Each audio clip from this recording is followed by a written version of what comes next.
with quality and compassion. Noble Hospital and Bay State Health. Better together. Support for the community programming of WSKB is provided by Westfield Bank. For more than 160 years, Westfield Bank has been an important community presence and commercial leader in the Pioneer Valley. With convenient full banking services in Westfield, West Springfield, East Longmeadow, Agawam, Feeding Hills, Springfield, Southwick, as well as Enfield and Granby, Connecticut, visit us on the web at westfieldbank.org. We're now about to go live in 10, 9, 8, 7, 6, 5, 4, 3, 2, 1. Now live. 89.5 WSKB.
from the campus of Westfield State University.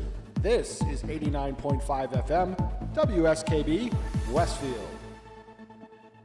Support for the community programming of WSKB is provided by Bay State Noble Hospital, a brand new name for a Westfield institution which is improving the health of our community every day with quality and compassion. Noble Hospital and Bay State Health, better together. Support for the community programming of WSKB is provided by Westfield Bank. For more than 160 years, Westfield Bank has been an important community presence and commercial leader in the Pioneer Valley, with convenient full banking services in Westfield, West Springfield, East Longmeadow, Agawam, Feeding Hills, Springfield, Southwick, as well.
Good morning, Bob. How are you guys? We're here, and it's Tuesday. Can you hear the music and everything? I can. Well, that's good. It is Tuesday. It is December 8th, 2020 and counting. My name is Bob Plass. It's the Westfield on Weekend Show, everybody. I got to look at the camera up here rather than at my beautiful face down here and Jay's beautiful face over there. Yeah. Now I'm looking right at you, aren't I, Peter? Hold on. What mic are you on? Oh, you're on mic 2, right? Yeah, there you go. Hold on. There you Look go. at this. Now I'm on the air. Okay.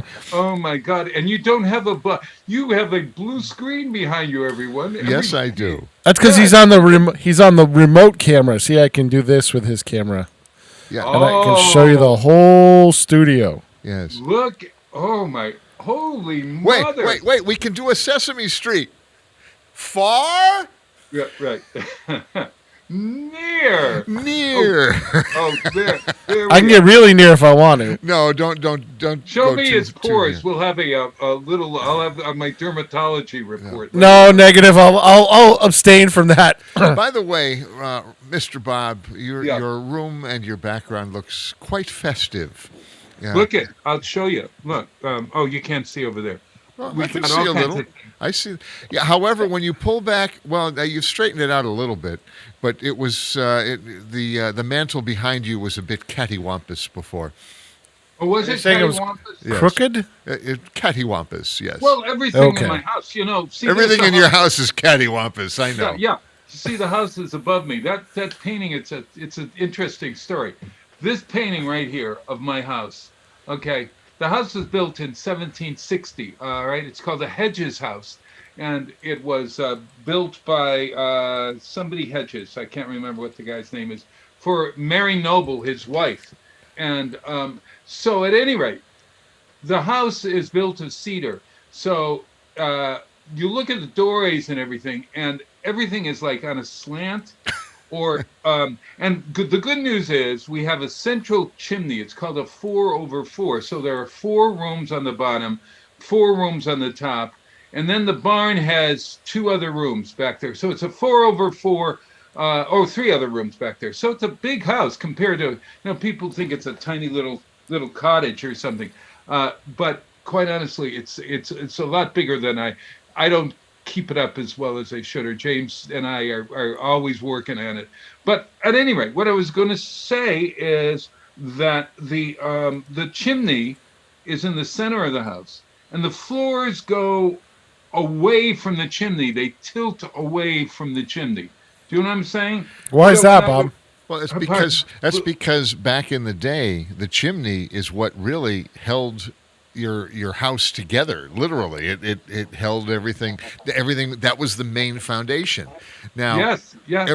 As everything moves away from the chimney, your outer walls, they tend to settle a little bit, and of course the floor goes with them. So it might not be much, but if you put a marble on the floor, it's going to roll away from the chimney. Oh yeah. And the interesting thing is, because it is tilting away from the chimney, that's better than tilting toward the chimney, because the cave in kind of thing. Like just so you don't fall into the fire. Yeah. Now the bricks back here. There are bricks. It's a Rumson fireplace. I don't know if you can see. Oh, there. We're getting a history lesson here. Okay. Man. So it's a Rumson fireplace. No, it's maybe a regular fireplace. Upstairs is a Rumson fireplace. So this fireplace has a hole here and a hole in the dining room, and then there's another one in the master bedroom upstairs. But it's made of Westfield brick, and we can't touch it, the Westfield brick, because it was the softest brick in the county back then. Which is why they don't make Westfield brick anymore. That's right. I know. Was there a place that they made it? So I have to ask I know there was a brick factory. Brick factory, is that what you call them? Yeah, sure. A brick manufacturing plant nearby. So but you're right. It was absolutely a soft brick, and it was not good for much. So we decorated, or I should say, my valet, James, has decorated the house. Your better half, Bob. My better half, my spouse, has decorated a house really lovely this year. I usually come in and I move something from one side to another, but we are not as fully decorated. Like, we didn't bring out our Père Noëls or our lots of stuff. We just put little things here and there because it's just James and I. But you know what? It really cheers you up to really put these lights on all over the place and whatever.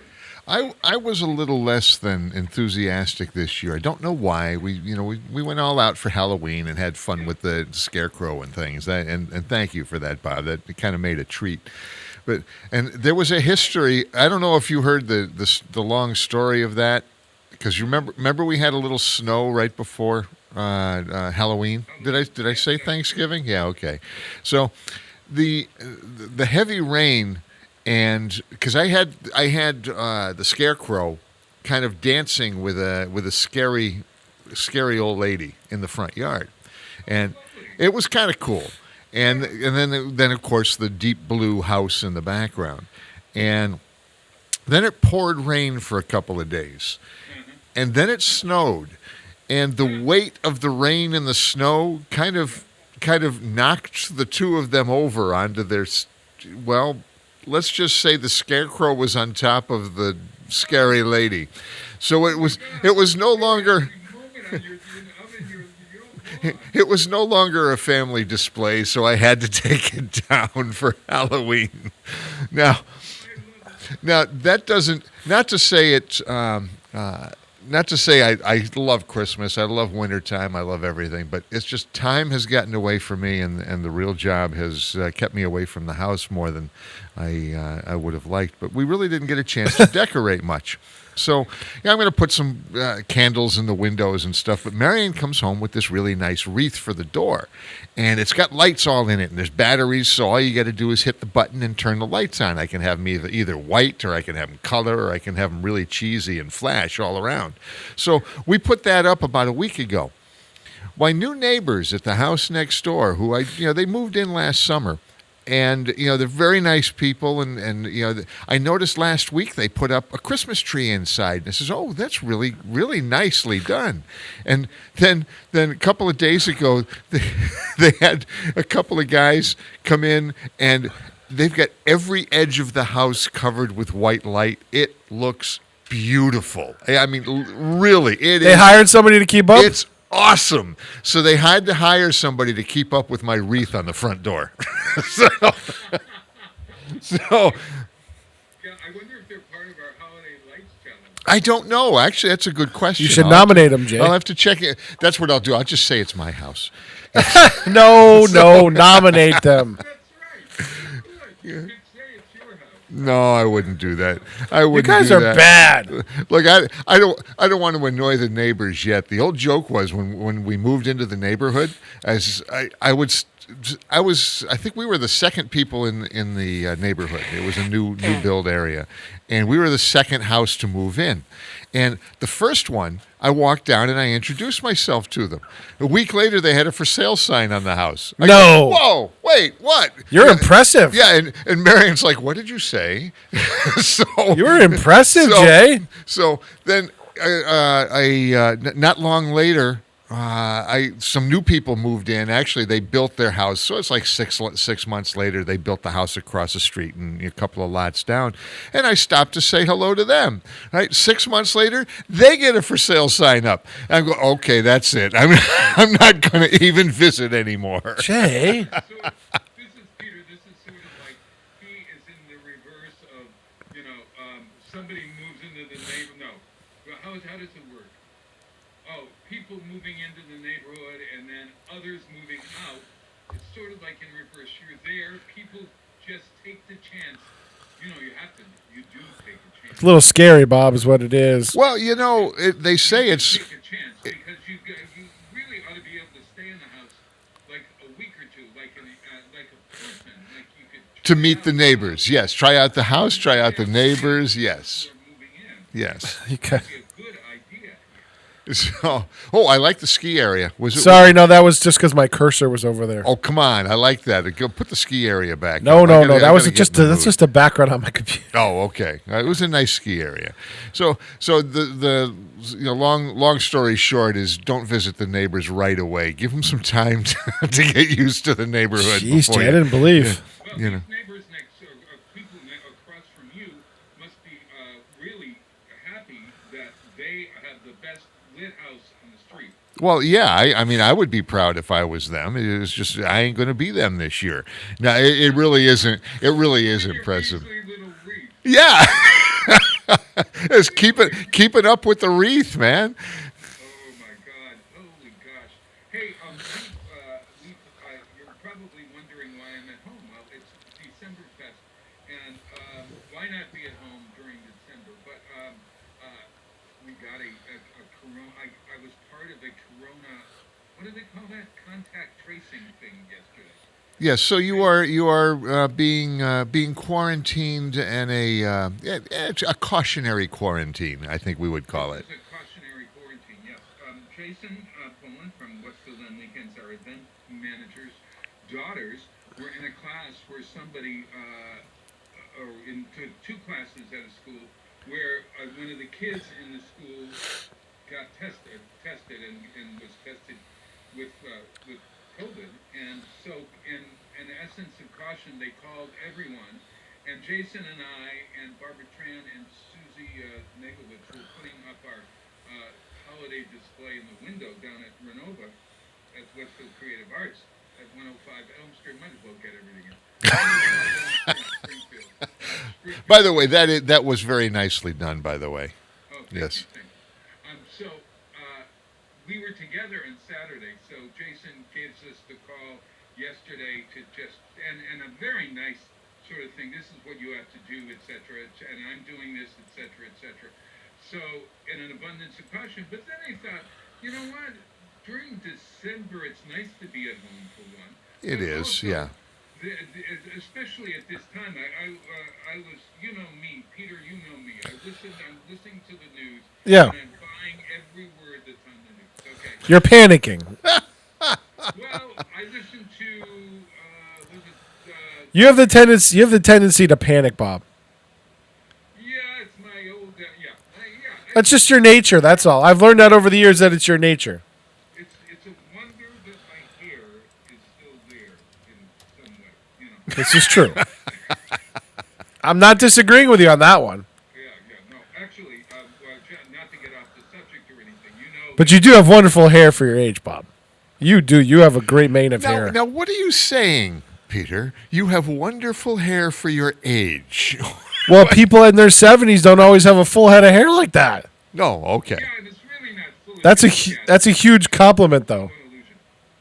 Yeah, no, it is, and my brother I have a twin brother, and he kind of he's got one of those comb over like things going on, which I Okay.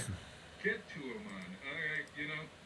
It's not as bad as that, but and it doesn't flop in the wind. But That was, I don't know if you remember back in 2016, but when they had the inauguration and everybody was holding protest signs, my favorite protest sign of all, referring to our newly elected president at the time, was "We shall overcome." That's great. That was absolutely hands down my favorite protest sign. Yeah, yeah. all right, well, so anyway, just to finish this story about my hair, I'm out to dinner with Adam Wright. Well, we went to Shortstop, the only place that you could sit outside. Okay, Jackie Wheeler, our friend, and her compatriot was sitting there, and Linda was sitting there, and I went over, and my hair was all curly like little orphan Annie, and I said, Jackie, what do you think about the hair? She said, frankly, Bob, you want me to tell you, you look a lot older with that hair like that. And I went, ooh. And so then I go back to the seat, and we're talking, and the waitress come over, and she said, I love your hair, but, all the curls, etc. I said, Adam, what do you really think of this? He said, you want me to be honest? You know something's wrong when somebody. You want me to be honest? looks you dead in the face. Yeah. Yeah. All right, hit me with it. All right, you look like a mountain man who's given up.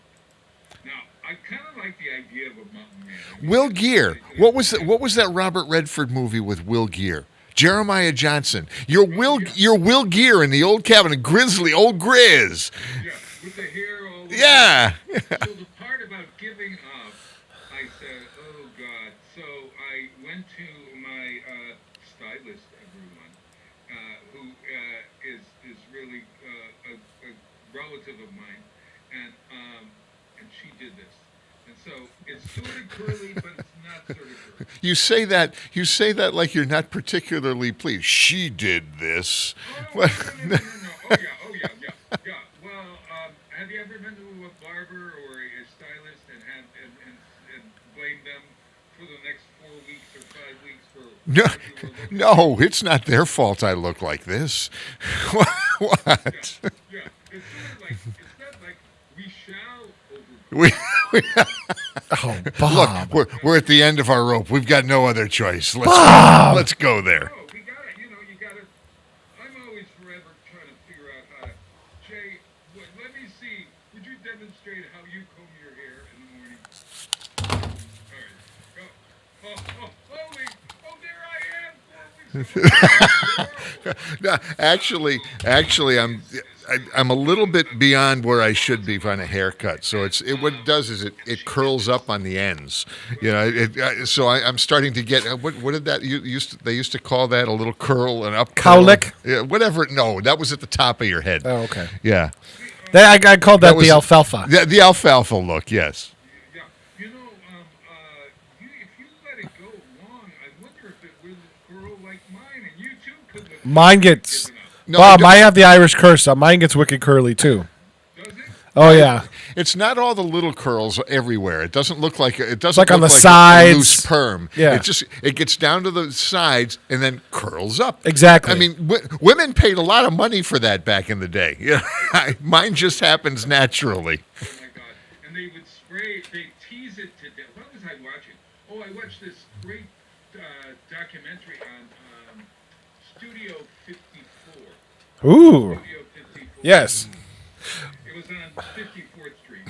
Actually, Which is why they called it Studio 54. 54th to 53rd, and was owned by Ian Schrager, who owns all these boutique hotels now, with a guy named Steve Rebell, who got in really trouble for laundering money and stuff, and both of them were sent to prison.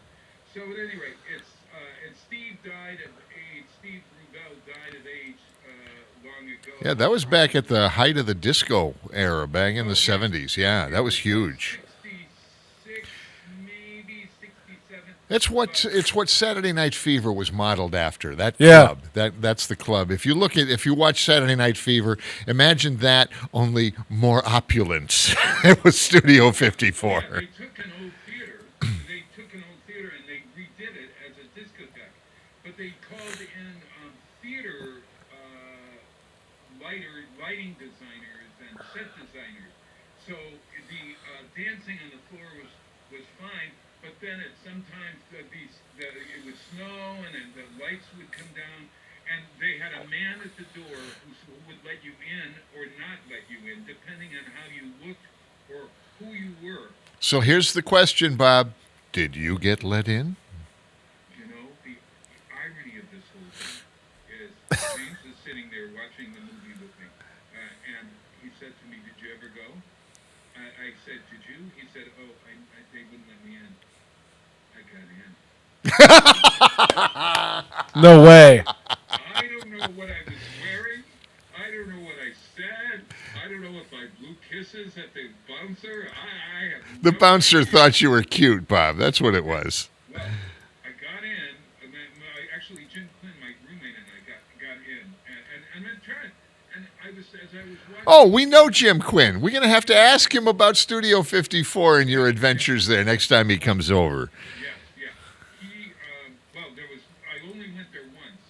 I mean, I only got in once. Let's put it that way. Okay. No, reword that correctly. They only let you in once. Once. Yeah. Never again. Never again. I remember sitting, and to me, it felt like it was a dark cave.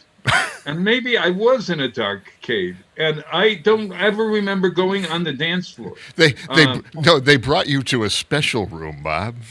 Yeah. Here, Bob. This is your area. This is the VIP. Only the other reverse. The reverse of the VIP room. Put him in there. You know, it's sort of like my gym teacher years Was that ago. that was Do a scene? something with him. Put him away. That was a scene in Animal House, right? Yeah, scene in Animal House where you went to the frat party and they brought you over to the special couch. You know. This is Bob coming in. Yeah. Let's send him to the special table. Yeah, that's it. Yeah.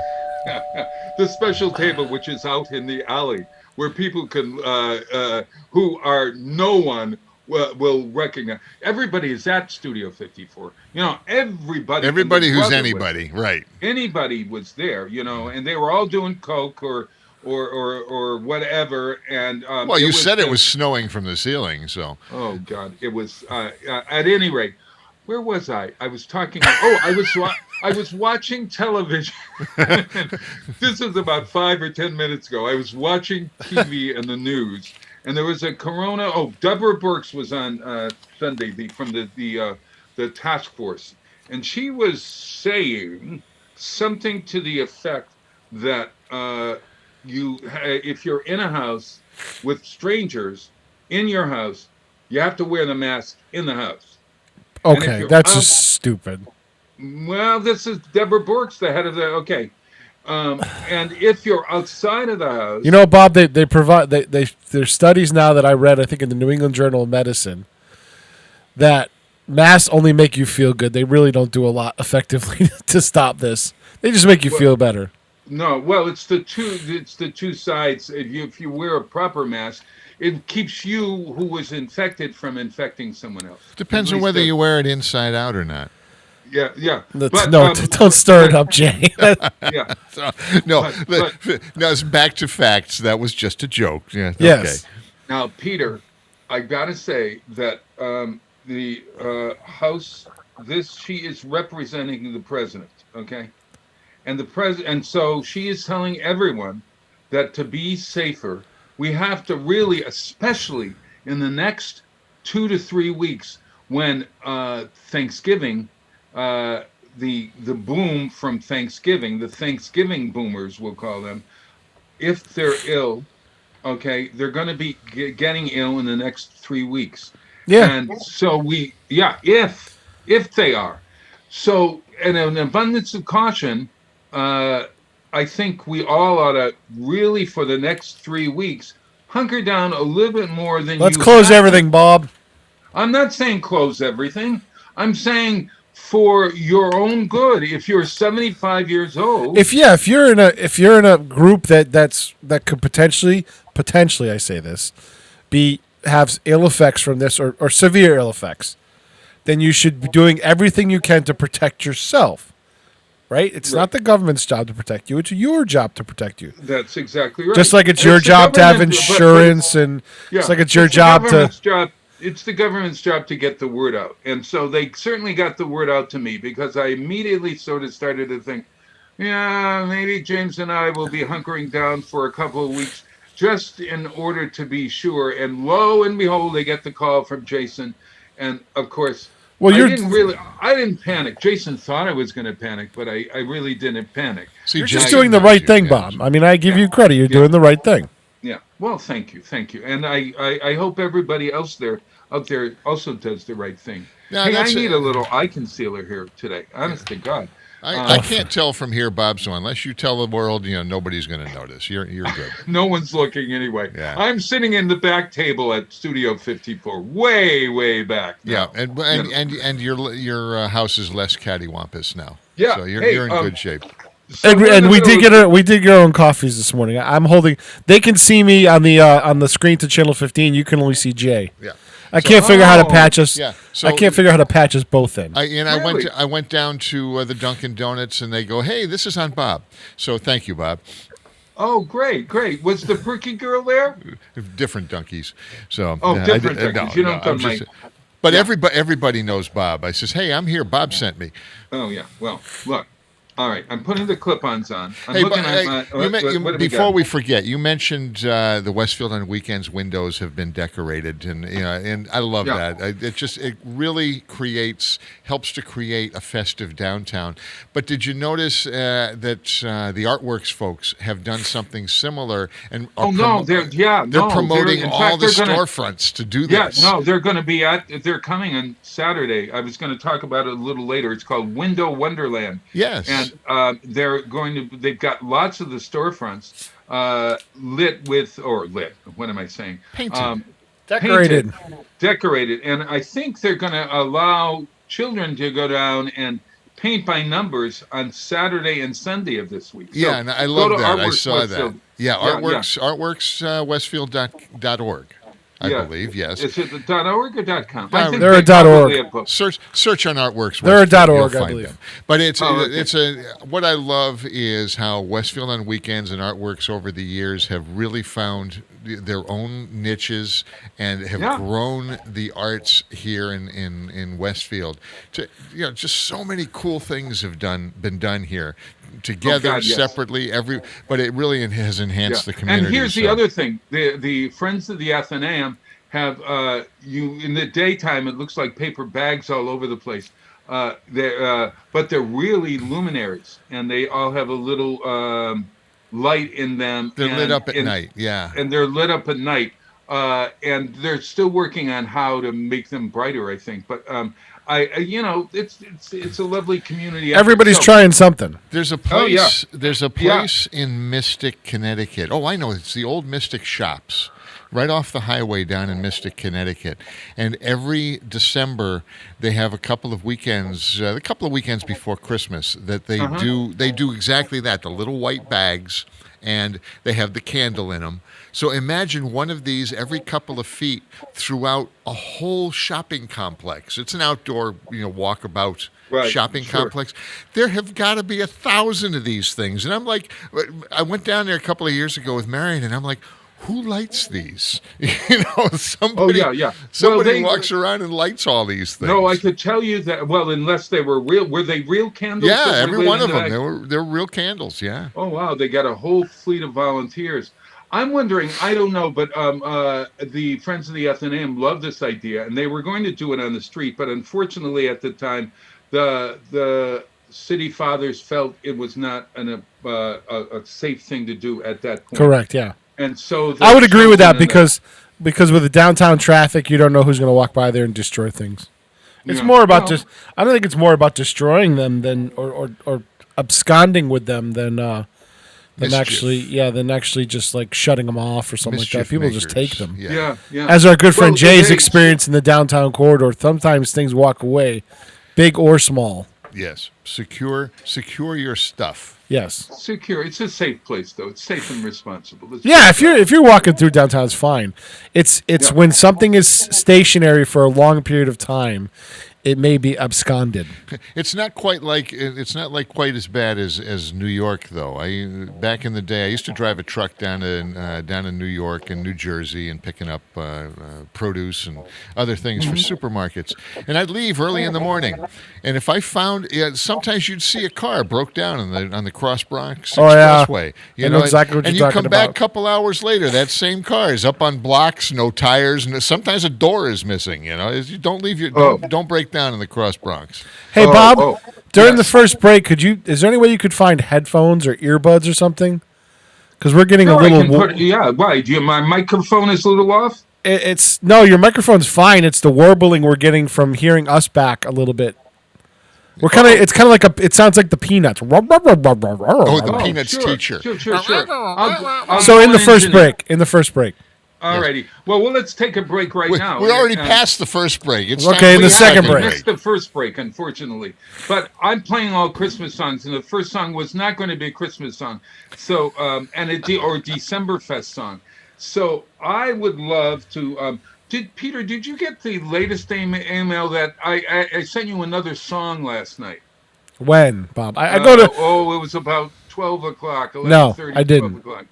Okay. Well, You're out of look luck. for it because I'll play it later in the program because it's a Hanukkah song, and I wanted to acknowledge that Hanukkah is starting on Thursday night, and so I think it's Thursday night, but it's this week, and so I wanted for our Jewish listeners and viewers to play a Hanukkah song. So I found a great Hanukkah song. At any rate, so let's play the 7:15 song. I was going to play this last week. 7:15. Irish Christmas in Killarney. Now, this is from a group from Ireland. They're called a Rend Collective. They were a worship group, apparently, and but they have an album that's a little less worshipy, let's call it that.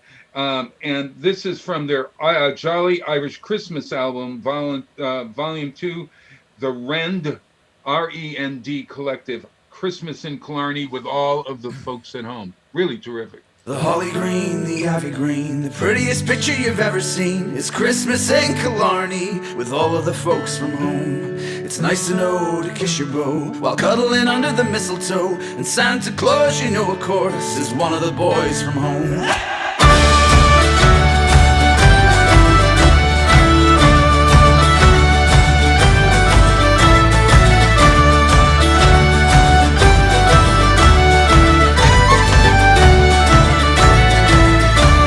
The door is always open, the neighbors pay a call, and Father John, before he's gone, will bless the house and all. Our hearts are light, our spirits bright, we'll celebrate our joy tonight. It's Christmas in Killarney, with all of the folks from home. The holly green, the ivy green, the prettiest picture you've ever seen. It's Christmas in Killarney, with all of the folks from home. It's nice to know to kiss your beau while cuddling under the mistletoe. And Santa Claus, you know, of course, is one of the boys from home.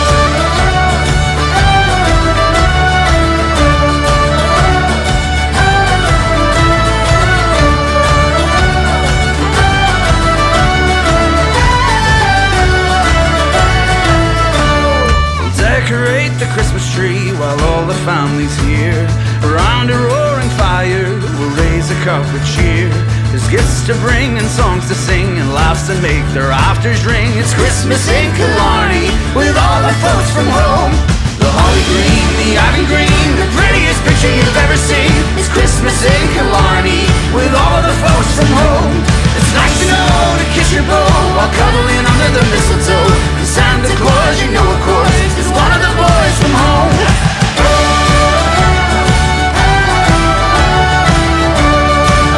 Bob, all you need is headphones. You don't need the microphone, just headphones.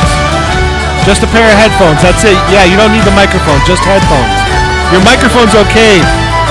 Hold on. We'll take the horse and sleigh across the fields of snow. All you need is headphones, Bob. You don't need the microphone. Everywhere we go, around the fields to click your heels and dance away. Go ahead.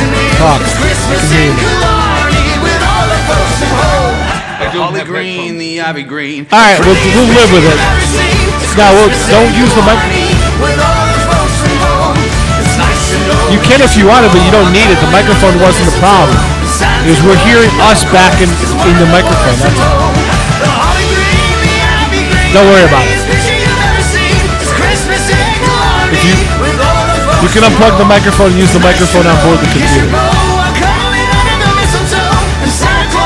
Give me a mic check. Yeah, that's fine. You can hook up the microphone later on for another time, but it was more about us coming back, but it's not quite as bad anymore, so that's okay. Oh, good. Okay, good. Good. Are we on the air Support right for now? community programming No. on WSKB is provided by Wally Computer Associates, 1 Wally Way in Southwick. Wally Computer Associates, your virtualization, storage, and service experts with over 35 years of experience. You can trust Wally for all your business IT needs. Find them at WCA.com. Underwriting is brought to you by Boise Cascade Distribution, providing products and services needed for building material dealers, home improvement centers, and industrial customers. They offer everything from engineered wood and plywood to Drex decking and railing, James Hardy siding, and Advantech subfloor. Located at 33 Fowler Street Extension in Westfield and on the web at bc.com, they are committed to providing quality products, great service, convenience, and value. Hey, this is Ken Stomsky from Propaganda Radio here on WCPC 15 and WSKB 89.5 FM Westfield. Community Radio. 89.5 WSKB. Live from Studio 120 at Westfield Technical Academy, this is WCPC Channel 15 and 89.5 FM WSKB Westfield. Propaganda radio? Really? Oh, yeah. Propaganda radio. Wow. Hey, that mellifluous voice is the voice of who is that? Jay Pedwick. I had to look at the screen there for a minute. This We've is the only kind been of doing this morning for it's 6 gonna years. be. We've only been doing this for 7 years almost. Yeah, I know it. Really. Hey, you know what? Let me see your face, Jay. Let me. Oh yeah. Oh, there you are. That's Oh, scary. yeah. Don't look too long. Yeah. Hey, so Peter, I hope that's better. Oh, there How's we that? are. Let's make our heads fill the screens. Talk If about you're on talking radio, heads. listen, The you got a talking treat. heads. You're on radio. You're not Yeah. listening to us. You know what I found the other day that Yeah. this whole the whole election cycle. I've been flipping between news channels, and mostly because it's really interesting to hear the completely polar opposite points of view. Of And all the Fox opinions? and CNNs, Yeah. and all of those. Well, it was getting annoying because I couldn't find all the ones I wanted to find on my array of thousands of channels of nothing, and I found a channel called Newsmix. I go, Newsmax. Oh, no, it's not Newsmax. It's Newsmix. Really? And on the screen are 4 different news channels. And at least at this point, it was Fox, CNN, MSNBC, and I can't remember what the fourth was. I think it was a network on there. And you could flip from one to the other using the little arrows on your keypad. Really? I says, well, It's like this Red is so Zone for cool. news junkies. Exactly. So I am fascinated by flipping from one to the next, and without having to fumble through all of the different channels. So for about an hour, I amused myself with news, and then I was done. Is that a regular? Do you have Flip City Fiber? Do you have? This is Comcast? on. Well, this happens to be off a of Comcast the thing? No, what's the satellite thing? Dish It's or a DirecTV? Yeah, it's a DirecTV. TV. No, it's DirecTV. Oh, I see. Okay, So gotcha. it was, I don't know if it's a DirecTV thing. It's got to or not, be, but yeah. it was interesting. It's got to be. Yeah, I think that would panic me to have 4 different news channels all at once across the screen. I know. That's Bob would go an into abundance of riches. Bob, you would go into anxiety overload. It's all of the conservative channels plus Rush Limbaugh. He'd be off the edge.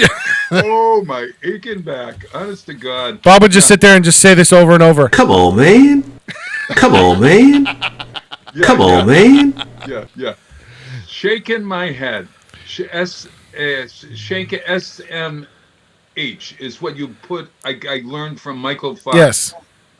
SMH. That means shaking my head, right? After 20 minutes, it would be. Oh, my. And then after an hour, it'd be this. Ladies and gentlemen, let's get ready to rumble! Gonna have the guy with the microphone. Yeah. That'd be after an hour of watching four news channels like that. And then oh my word! Then finally, the face palm. Oh yeah. Oh my God. Yes. I got all the right sound effects in that one. You did. You had them all. It's sort of like that. There's a motion where you could everybody on the radio. You take your right hand, you place it across half of your face. Okay, that's the now you get that. That's what you do when you and then you shake your head like from side to side. That's the response when you've got 4 or 5 news channels on the TV at once. Yeah. Hey, Bob, don't you want to? And then you're home alone. You just take the other hand, you add it up there, and then you got home alone. You're home alone. Hey, yeah. Bob. Fun with your hands. When you've done this. You've done this for like 6 or 7 years now as a talk show host. Have you ever thought in the middle of a conversation at a party or something, you just want to throw it to a break and walk away? Oh. Listen, this happens a lot. I'm telling you, I am the king. I think you guys know me well enough that I am gregarious here, but I really enjoy sort of. I don't come across this way in person, but I'm not the person that will want to go to a party. I'm the person that will want to stay home and read a book, or sit by the fire where candles in the fire back here, and just. So when I am at a party and I am stuck talking to somebody that I really don't want to talk to, and I don't want to be impolite, so you don't want to be looking all over the place or whatever, and I'm just saying, oh, please come over, James. Please come over and say that we, whatever. That happens more times than not. And the person could be absolutely wonderful. It's just that sometimes I'm not good at small talk. Does that make any sense? But I am good at small talk, aren't I? Yet you excel here on the radio. On small talk. Yes. In small talk. Think about that. Talk. Think about that. You can plan your conversation, and we can send you off into oblivion, and you never even hit one bullet on what you planned for the morning. It's gone. It's just gone. Well, he'll get focused when Dr. Coughlin comes on at 7 o'clock. Yeah, when Dr. Kevin's coming on at 7 o'clock, I'll focus then. Yes, and we'll be talking all things teeth. Yeah, we're going to talk teeth, and we're actually going to talk. We get there for a little bit. A lot of Decemberfest stuff, because not Decemberfest, but what I would say is we're celebrating Decemberfest, and actually this week, thanks to Peter Coles, media specialist for the town, I wrote a press release yesterday, and I said the city's blank, and I forgot to fill it in. Kenny sent it out afterwards, telling everybody. And the city's blank. You were the city's. There was nothing. It was sort of the city's Peter Coles, sort of like the world's Michael Jackson. How does it feel to be a blank, Mr. Coles? Yeah. Well, better. I mean, it looked really good. The city's Peter Coles doesn't sound like Westfield's Peter Coles. I wish hopefully Hope will fix that. We have breaking news from Tina Gorman. Tina Gorman wants to remind us that today's Channel 22 Mass Appeal is a special edition at 11 o'clock. Special for seniors. The Western Mass COA directors have worked with Patrick Berry to put the show together with a variety of local experts in entertainment. Our own Keepers, the Keepers, will be performing today at 11. No lunch distribution at the Senior Center today. We provided 2 days' worth of meals yesterday. So you had the option of getting 2 days or 1 day's worth of meals yesterday at the Senior Center. There's no lunch service at the Senior Center because Mass Appeal is airing at the same time they normally do lunch. Well, So breaking news from Tina Gorman. Yeah. That's really great. We'll tune into Patrick Barry, who's a former personality on a radio station here. He's our first radio rookie to graduate to the pros. Yes. That's exactly right. You see, I used to be a pro, and now he's on the way up. I'm this way, on the way down. You know, I've gone from Hollywood movies to this great show. Well, this is a great show. Thank you, Tina, by the way, for passing that along. Thank That's you, good Tina. information. Yeah, and talk about going backwards. It's also good information because I was wondering when I was going to be on Mass Appeal. I taped a Mass Appeal last Friday. He hasn't given you a date yet? No, well, I didn't ask, quite honestly. It's the great blank from Westfield. Yeah. Westfield's Bob Plass, yes. So I am on talking about Decemberfest and the Holiday Light Challenge and Magic on the Air. So why don't we just give everybody a preview of that by talking about Holiday Light Challenge. Jay was talking about his house being lit up. Well, if you want to drive by, my front door is lit up. Okay, it's kind of with a wreath. Oh, all right. So what's the address so that we could all go and boo? Wow, Bob! Thumbs down. Thumbs down. It's not even worth driving up the road. Oh, okay. But so at any rate, if you have a house or you would like to see some houses that are beautifully decorated for the holidays, you go on westfieldonweekends.com to the Holiday Lights Challenge. There is an icon thing that will bring you right there, and or you go on Facebook. Facebook has a map on which you can see all of the houses. Now, there are two kinds of houses. There are the just for fun houses, like mine, that just has some stuff on it. A little bit more than Jay's, but not that much more than Jay's, I got to say it. But it's pretty outside there. So you can drive by and wave and say, oh, that's nice.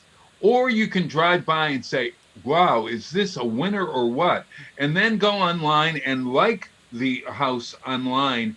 And the house, or the three houses, I think, that get the most likes online will win cash prizes, which have been donated, incidentally, by our wonderful friend Lisa Alexak Sullivan of Coldwell Realty Residential Services.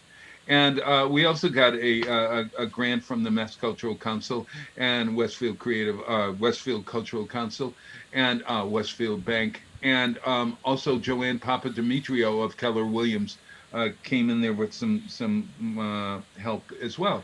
Financial assistance, and all of these, all of these arts things here in town can't be done without your help. So if you have a few bucks and would like to donate, it's always appreciated. Go to the websites of your charity of choice, your nonprofit of choice, and please help out if you can. And no amount is too small. Jay. No amount is too small. No, yeah, you're absolutely right. And this is one of the other things I wanted to say, that our town is, I think, well known in the area for having great events all the time or throughout the year. And a lot of that is due to volunteers and business organizations and individuals who donate to help fund. Our city doesn't have a cultural affairs office per se.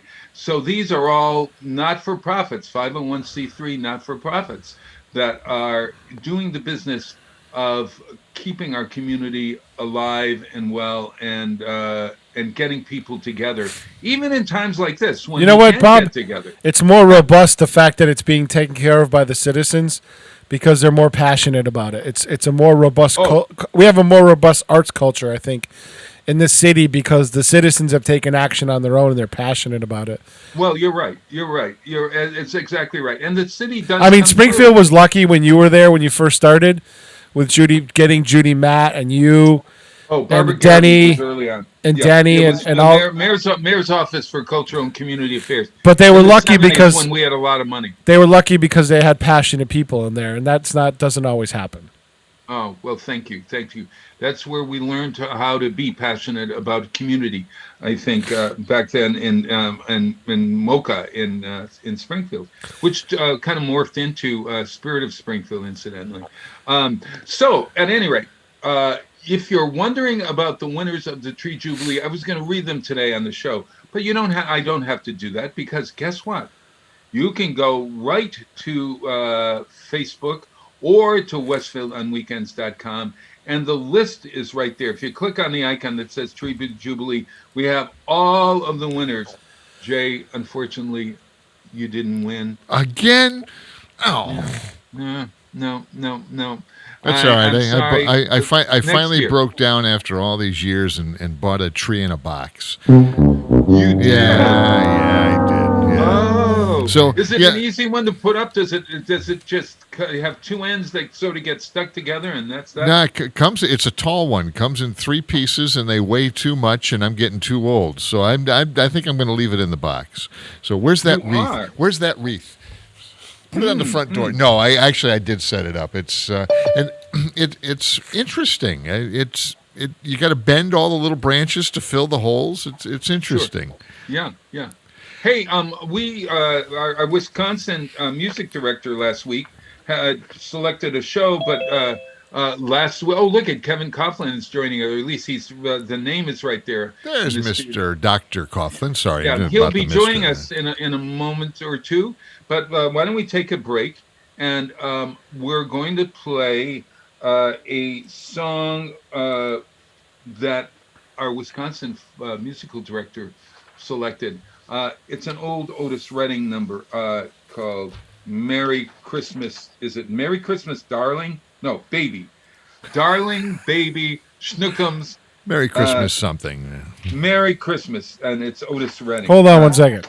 Yeah. Oh. I got to get back there. Oh, okay. I was doing something else to try to make sure we distracted the producer. And, I got it. That's a good thing. Usually we distract Bob. I just want to make sure we had Kevin in there for the next segment. It's harder to distract the producer. Okay, I'm ready. Never distract the producer. At any rate, hey, happy Decemberfest, everybody. We'll talk about what's happening, Magic on the Air. This is Magic on the Air, incidentally. But we'll talk about Magic on the Air for just a short bit when we come back. Here is Otis Redding's Christmas number.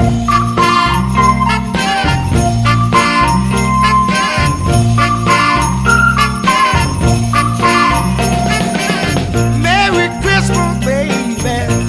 Should it treat me nice? I Pete, it's Kevin. Merry Christmas, baby. He'll be right there. Should it treat me nice? You bought me a diamond ring for Christmas. I feel like I'm in paradise. I feel mighty fine, y'all. I got music on my radio. Feel mighty fine, girl. I got music on my radio. I feel like I wanna kiss you, standing beneath that mistletoe. Santa came down the chimney, 3:30, y'all. Left all them a good old present for my baby and for me. Merry Christmas, baby. Should it treat me nice? You bought all those good old presents. I love you, baby, the rest of my life. Merry Christmas, girl. Merry Christmas, baby. Should it treat me nice? Merry Christmas, baby. I said you should it treat me nice. You brought me all lovely things, yeah. I feel like I'm in paradise. I wish you a Merry Christmas, baby. Happy New Year, oh. Merry Christmas, honey. Everything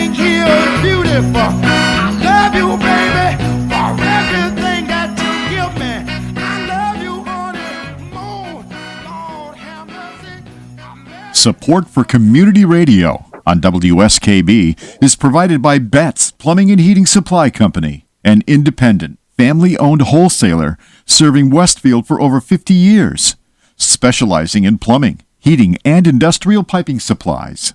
On the web at bettsplumbing.com or at 14 Coleman Avenue in Westfield. Support for the community programming of WSKB is provided by the Dunkin' Donut Shops of Westfield and the Sardinia family. It's nice to know that even as the world changes, Dunkin' Coffee remains the same at 7 convenient locations throughout Westfield.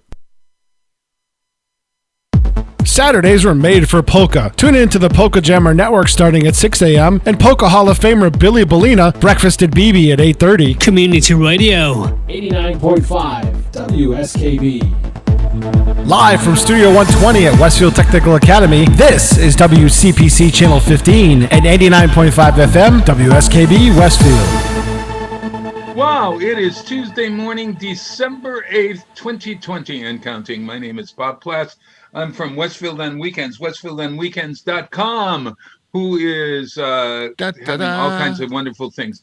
That man next to me is the trusty, dusty, lusty, crusty, and musty, well-modulated psychic, the inimitable, let me take a look at that, Jay Pagluka. Inimitable? Right the indomitable, inimitable. That's a hard word to say. Especially this I'm taking my coffee break, Bob. I'll be back. Yeah. Oh, okay. That's the He'll be back. That's the kitten of the key. Meow. Yeah.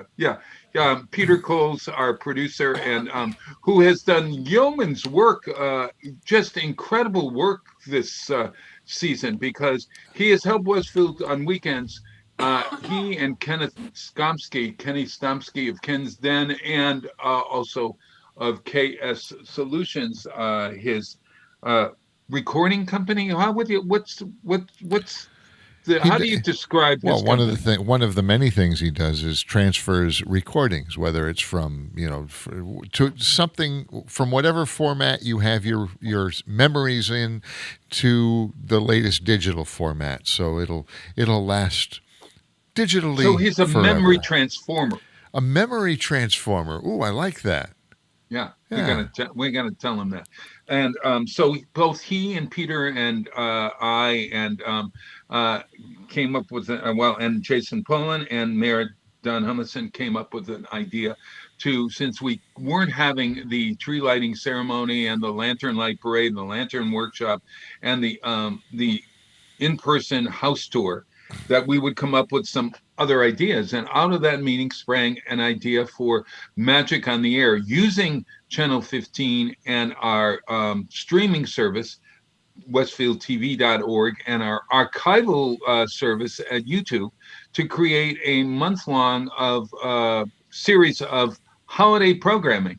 So this is considered a holiday program, but we have some great holiday programs that are being broadcast, and you can see them all kinds of times, including the tree lighting ceremonies from 2 years ago, and last year's tree lighting ceremony, and also concerts by the talented students at Boys and Girls Club.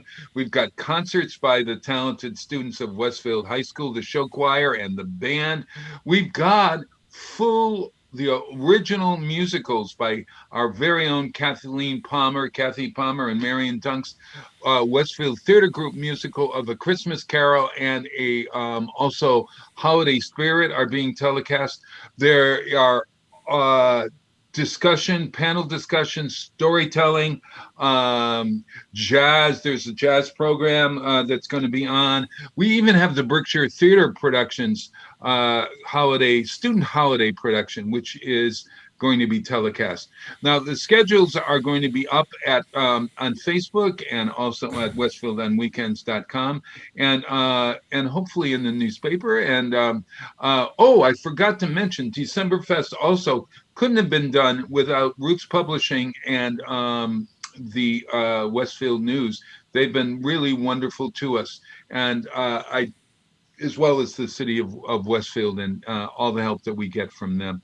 So Magic on the Air, and you are magic on the air. What are you going to have any special Decemberfest programs yourself, Mr. Pegluca? On Fridays, we're kind of focusing on some old time radio that, well, back in Christmas used to be there back in the 40s, back when we were young, Bob. Oh, yeah. Yes. Yeah. So a lot of those old time radio shows, the staples like George Burns and Gracie Allen and the like had holiday themed parties and shows, and we're going to air some of those. More coming up terrific. this Friday morning. I watched I found it on Pluto television. Pluto, yes. Pluto. And also I think there's a couple on Netflix, but I watched the Hollywood Palace of Bing Crosby and his family with all these acrobats and everything. The Hollywood Palace, do you remember that? Yep. You don't? Yeah. And Bing and his 4 little kids and Catherine, or 3 little kids and Catherine, all forced to sing Christmas carols and make jokes, etc., etc. Forced to sing Christmas carols, yes. According to the biographies, Bing Crosby was not a very likable family man. He wasn't around for his kids. So to sort of see him there, with the kids and the family, I don't know, unless he changed. He had 2 sets of families. He had the old family that were all grown, and then he had another family with Catherine Crosby. Well, you think about it, when you're in show business, you're not at home a lot. There's a lot of businesses, not just show business. There's a lot of businesses that keep people on the road, and it's how you handle it when you're home to make up for that time away. That's That's exactly right. Yeah. Hey, Peter Coles, are you still there? No, he's wandered off. So is Kevin Coughlin? Kevin Coughlin is his name is in the square below us. I'm wondering if he's there to talk to. Can you hear me, Bob? We can, yes. Hello yes. there. Good morning, everybody. Dr. Coughlin. I can't be there in person. No, that's okay. Better to be safe, Dr. Coughlin. I'm more sorry that I don't have Bob Plass's coffee. But I even have a Westfield. This is an old Westfield on Weekends mug. There we go. Yeah, look at that. Yeah. I'm going to steal one next month when I'm on the show again. I would love it. If I can find one, I'll bring it in. Otherwise, I'll just give you a mug. Okay, that's no problem. I've got the mug right in front of me. Yeah. Hey, you're with Ascent Dental, and you are also a raconteur. We've had you on right from the very beginning, years, and we've been talking teeth and every kind of thing imaginable with Dr. Kevin Coughlin, who turns out to be a very well-rounded personality. Well, thank you very much. It may not be true, but it sounds good. What makes you well-rounded? I mean, like, well, I know what makes me well-rounded. Usually it's a Thanksgiving dinner, but that's different. Yeah, that's a different well-rounded. Yes. But Doc, you keep up on stuff. Well, I try my best. I think for a healthy state of mind, you've got to have what we call mind, body, and spirit. You've got to have your health in check, a little bit of exercise, which I did this morning before this show. What are you talking about? Then you've got to have a little bit of spiritual background in you, whether it's church or something like that. Mm-hmm. And then you've got to have your mind. I just finished another almost 150 hours of continuing education online, because most healthcare professionals, in any profession, your continuing education is difficult because of social networking. You can continue to educate, you can continue to get information out there, but those group meetings that I'm so used to going to almost every month have really come to a standstill. Almost all of the education and learning has been online for the last 8 to 10 months. Wow. So are you doing it on Zoom? I mean, like, is the professor like me standing here talking? To my knowledge, and certainly Pete and Jay would know, it's either WebEx or Zoom. Right. WebEx is by Cisco company, and each have their pluses and minuses. But depending on who's sponsoring the course, will determine whether they're doing it by a WebEx or by Zoom. But the concept is the same. And generally what I'm seeing in the courses that I'm taking is typically what happens is after 8, 10, 15 minutes, there's a series of questions to make sure you're staying engaged and you haven't just left your computer on, getting the continuing education, and you're not present for it. With the cardboard cut out of your good face, idea. yeah. So you have to answer questions, and if you don't answer the questions right, you might not get the points or whatever you get. Most healthcare professionals, depending on their area, need anywhere between 40 and 80 continuing credit or continuing education every year to every 2 years. It varies from profession to profession. But the point is that from a clinical standpoint, there's still an awful lot to learn. And when you mentioned how do you get well-rounded, I think continuing to stay engaged. You'd think after almost 38 years of being a dentist, I would know it all, but I don't. Every month I learn something new. And what was the course that you were taking, Doc? Yeah, what was the course that you were taking? The last course I took over the weekend is called PRP, which stands for platelet-rich plasma.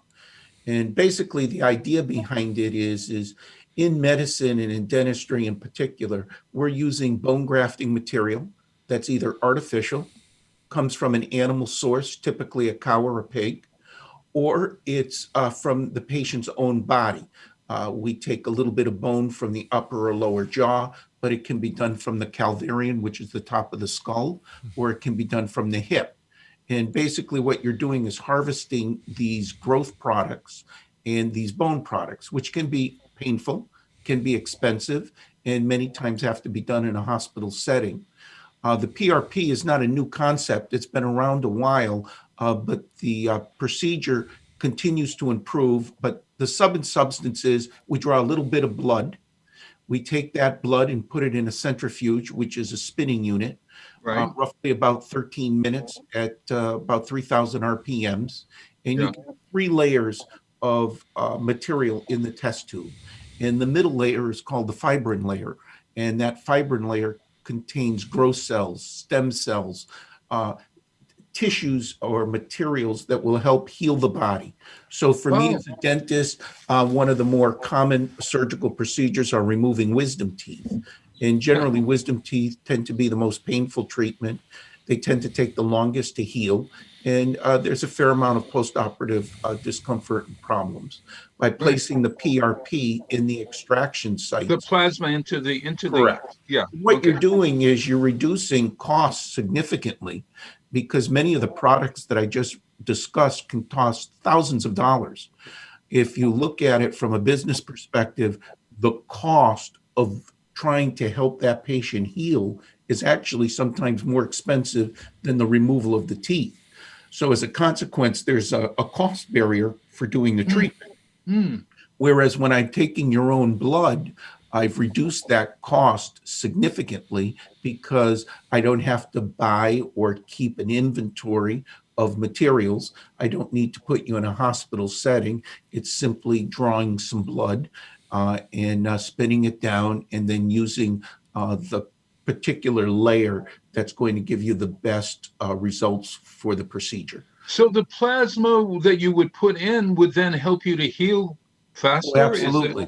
Absolutely. Because if you think of it, within your blood, you have all the healing byproducts that keep us alive, allow us to clot, and allow us to heal. By spinning down the blood, you can get between 10 and 15 times the concentrate of these cells or materials that allow for rapid healing and rapid regeneration. So by spinning it down, instead of only getting, and I'll make these numbers up for the listeners, 10 cells, I might get 1,000 cells because I've spun them down, I've condensed them, and I've put them in a very concentrated area in a concentrated mix. And the healing is significant. And this is just one of the ways that you continue to expand, become well balanced. And in my opinion, and this is just my opinion, when you stop learning, you stop taking courses, it's probably time to get out of the profession. That's my. I love learning, and I read all of the time. Try to keep up. Watch documentaries as much as I can, and do crosswords, etc., etc. The one thing that I don't miss about class is having to write papers or to testing. Oh my God, testing. Oh God. Although I did well on my tests, I mean, I must say, Well, but I don't want to do stressful that. for everyone. I Yeah. think as we get on in age and as adults, in most cases, the most important thing is to understand the concepts and then make a decision whether you want to implement these concepts into your practice. That to me is every day we're inundated with new technologies, we're inundated with new procedures, and you have to judge, are these beneficial to your patients? Are they Right. cost effective to your patients? And is there enough science and data to support this to implement it? And most healthcare professionals, I think, are interested in the didactics, but many times finances, time, and a Right. cautiousness prevents people from just diving in and trying something. And I see that in my own profession. But generally, the only way to really learn is sometimes you got to get out, do it, and make a determination whether it really is beneficial or it's just hype. Yeah, yeah. So Hey, good news. We had our first vaccine in the United Kingdom this morning. It's all over the news. The woman was 90 years old. She had the first vaccine, and she seems to be doing well. So hopefully on Thursday, the United States will make a decision to move forward, and it's very possible we'll have our first patients getting the vaccine on a routine basis over the weekend. Wonderful, wonderful. Hey, how's the situation with COVID? And I know in the next couple of weeks it's going to be difficult for folks in a way. I was actually reading about the approval process, Dr. Coughlin. Yeah. I heard that the UK had changed the way they do things, and they were accepting data as the trials were going along, and they were making their own assessments as it was going along. And the USFDA does it differently. They wait for all the data to come in, and then they do a full review of the end data. So, which one do you think was well? Do you have a guess on which one is going to be better in the long run? First of all, I want to make sure the listeners know I'm not an epidemiologist. I'm a dentist. But in my opinion, I would say that I would move closer to the United Kingdom's model under these particular circumstances, where basically almost the entire country is being shut down. Yeah. Anything to speed up that process, I would say I would be in favor of. For example, the last 7 to 10 days, to my knowledge, all the data is there. They're just trying to get together for a meeting. So we probably could have saved 7 to 10 days just by moving up the meeting, but bureaucracy and government moves slow. Yes. The private sector moves fast. But you have to understand the private sector has financial incentives, and the bureaucratic section, I won't say isn't concerned with finances, but think of the consequences if the vaccine had some negative side effects. I mean, you already have people doubting the success of a vaccine. And the last thing we need is some contraindications or potential side effects that would make people avoid the vaccine. But wouldn't that come on like a phase 3 trial? That's what the phase 3 trial's for? Yeah. I've been reading a lot about this because, I just really am. It's my curious mind has me reading a lot of stories, and I've been reading a lot of medical journals, and that's scary for me because I can be a little squeamish, but I stay away from that one. I've been reading articles, and it's the fascination about this whole thing, and it surprises me as just different approaches seem to be working. Yesterday, what it is we get information from many experts, and many times experts can disagree. It doesn't make one better than another. It's just a disagreement, and everybody's coming from a different vantage point. So I guess there is no answer. I just simply think that at this point, I would be shocked if in our country we're not administering the vaccine on a routine basis by early next week or even this weekend. But there are certainly smarter and more knowledgeable people than me when it comes to this topic. Well, I read a perfect solution to this yesterday. It says, take the vaccine and give it to all the politicians first. If they survive, the vaccine's safe. If they don't, This is a smart. If this they- is smart. if they don't, the country is safe. Either way, we win. Yes, it's a win-win. We could. Good yes. Lord. Yeah. I think one caveat that I would say is that I saw on CNN or one of the talk networks yesterday a medical professional saying something to the effect that once we are vaccinated does not necessarily mean that you are not capable of transmitting the illness. So we're going to learn a lot, and the vaccinations are really important here. But And also, along that same lines, Bob, what if this vaccine, which to my knowledge already has, it mutates? So many of your listeners have already had probably the flu vaccine. yes, But we all did. I think most people understand that you're getting one particular flu vaccine. There are literally scores of other flus that this particular vaccine do not protect you. And Right. if the COVID-19 mutates, a question that I haven't heard answered to my satisfaction is, will that vaccine protect from that mutated virus?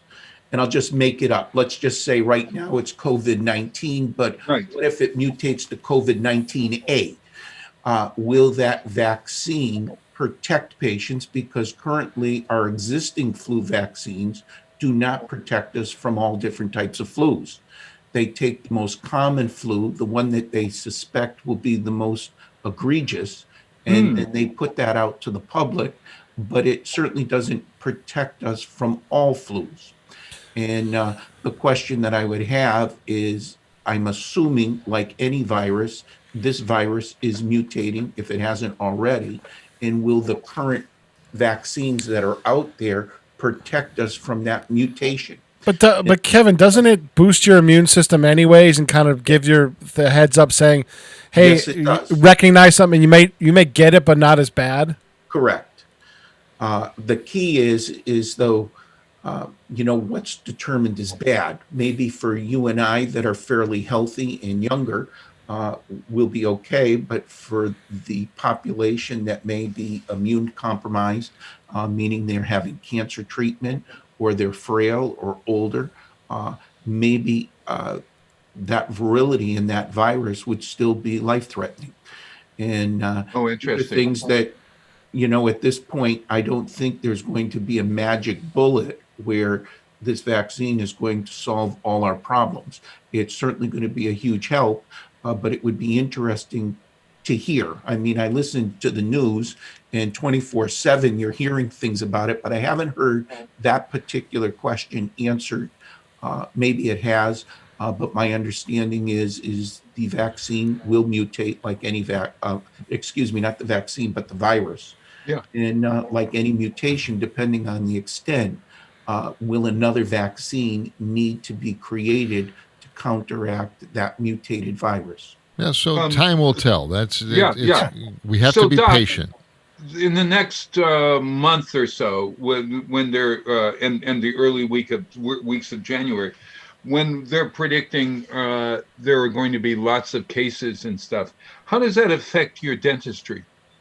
Well, I think it affects everyone in healthcare or any business. But for me, I can tell you that roughly about 44% of cancellations on a day-to-day basis. So let's just say Jay, Pete, and Bob have an appointment today. Well, I see you on my schedule, but then we get a phone call that there was a potential contact with someone who had the virus. so they're not comfortable coming in, which we appreciate, because if they came in, it's possible they could infect our team, our administrators, and that closes your business down. I mean, Sure. most small businesses are going to have less than 50 employees. So if you lose 5, 10, or 15 employees because they're quarantined for between 7 and 14 days, you're out of business. And Yeah. every day I'm seeing patients come into my office where they're happy with their dentist. They'd like to continue with their dentist. The office isn't open. If you only have 4 or 5 employees, which most dental offices have, I'm a little bigger organization, so I can withstand a little bit of the ebbs and flows. But if you only have a few employees and 1 or 2 of them can't come in for the reasons we just discussed, over a that long office has period to of time. close. Yeah. And most dentists are still in the United States solo practitioners. So if there's only one dentist in the office and that dentist starts to get signs or symptoms, they have to close. Yeah. So, it's difficult. I mean, I'm not unique. I'm going through the same trials and tribulations that every small business has. But as a dentist, have I seen a decrease in not only the finances, and the number of patients that we're seeing, and the number of cancellations all have gone to a more negative than a positive side. But that's life. There's nothing you can do about it. You just hold your ground, dig in, and try to offer the best care and service you can. And you try to withstand these ebbs and flows, and you hope that in the end, you're still vertical and you're still in business. Yeah, how's that That's affecting? How's that affecting your bottom line? Well, I actually don't. You're not going to Florida this year. But I just had my accounting meeting, and the accountant met with me by Zoom, and it's one of the largest accounting firms for dentists in the United States. And he asked, "How did you do it?" He goes, Really? "I can't believe that you're doing better in 2020 than in 2019. You just And didn't the lose answer as is, much. I'm working from 7:30 in the morning till 9 o'clock at night, Monday, Tuesday, Wednesday, Thursday, Friday, and Saturday. And I owe that to the team that has been there every single day. And I can't take credit for it if they didn't show up and were willing to work those hours. And the other thing is, because we were open and other offices were forced to close for a variety of reasons, we were extremely busy. So at this point, I hope I don't jinx myself, because we only have a few more weeks in the year. But so far, we've weathered the storm, and that all goes to the team members that come in every day and break their fanny to keep open. Ascent As I Dento. said many times, people don't consider sometimes dentistry in the full vein, but I can't tell you the hundreds, if not thousands, of patients I've seen since January of 2020 that we've been able to avoid going to the hospital in the emergency ward because of pain and infection. By treating them in our office, we've decreased that load on our hospitals, because typically someone's got a terrible pain and infection, they can't stand it, they go to the ER.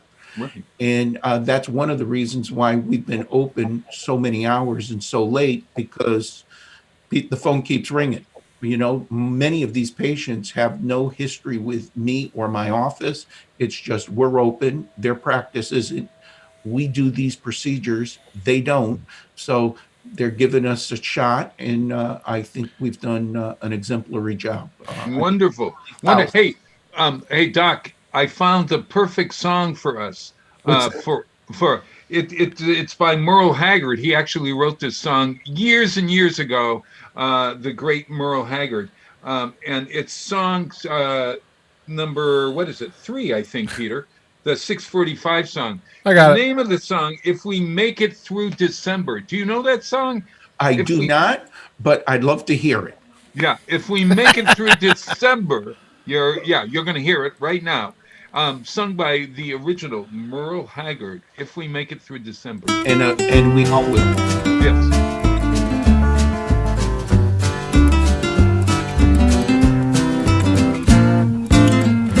If we make it through December, everything's gonna be alright, I know. It's the coldest time of winter, and I shiver when I see the falling snow. If we make it through December, got plans to be in a warmer town come summertime, maybe even California. If we make it through December, we'll be fine. Got laid off down at the factory, and their timing's not the greatest in the world. Heaven knows I've been working hard. Wanted Christmas to be right for Daddy's girl. I don't mean to hate December. It's meant to be the happy time of year. And my little girl don't understand why Daddy can't afford no Christmas here. If we make it through December, everything's gonna be alright, I know. It's the coldest time of winter, and I shiver when I see the falling snow. If we make it through December, got plans to be in a warmer town come summertime, maybe even California. If we make it through December, we'll be fine.